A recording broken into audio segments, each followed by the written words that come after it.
Good afternoon, I'm Scarlett Swetanovich, and this is your afternoon news fix for Wednesday, July the 8th. More hikes to the official cash rate seem probable after the first rise today in more than 3 years.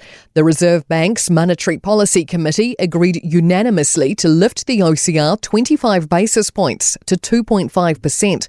It says more rises are likely, but the timing is highly uncertain. Finance Minister Nicola Willis says it will all depend on how things track here on out. Whether or not the Reserve Bank will make future decisions to lift interest rates is too soon to determine. In fact, the Reserve Bank are very clear in their statement. North Canterbury farmers face months of clean-up after heavy rain now easing as it moves north. Wairarapa has an orange heavy rain warning until tomorrow morning, including Manawatu and Taihape. Kaikoura still in a state of emergency and a heavy rain watch covers Kaikoura and Marlborough until Thursday night. Dairy farmer Adam McManaway says they had 3 days warning it was on its way. But the rivers and the creeks around here can probably only handle 80 to 120 mils of rain in a 24-hour period, and we got 300, so it was just way too much for them to be able to contain them. State Highway 1 still closed between Waipara and Wart.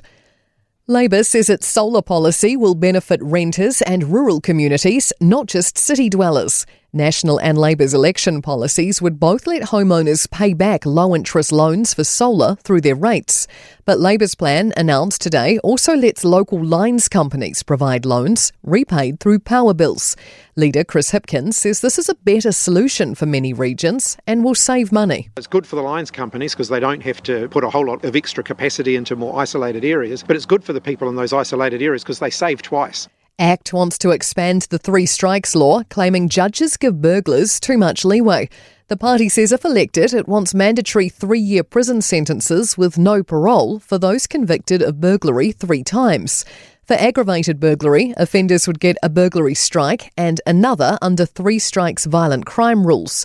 Justice spokesperson Nicole McKee says most burglars released are back in prison within 2 years, and enough's enough. We want to make sure that the victims of crime are recognised here, especially because there are so many of them, 184,000 victims in New Zealand. Secondary teachers have voted to refuse seats on the Teaching Council's governing board if offered through a ministerial appointment.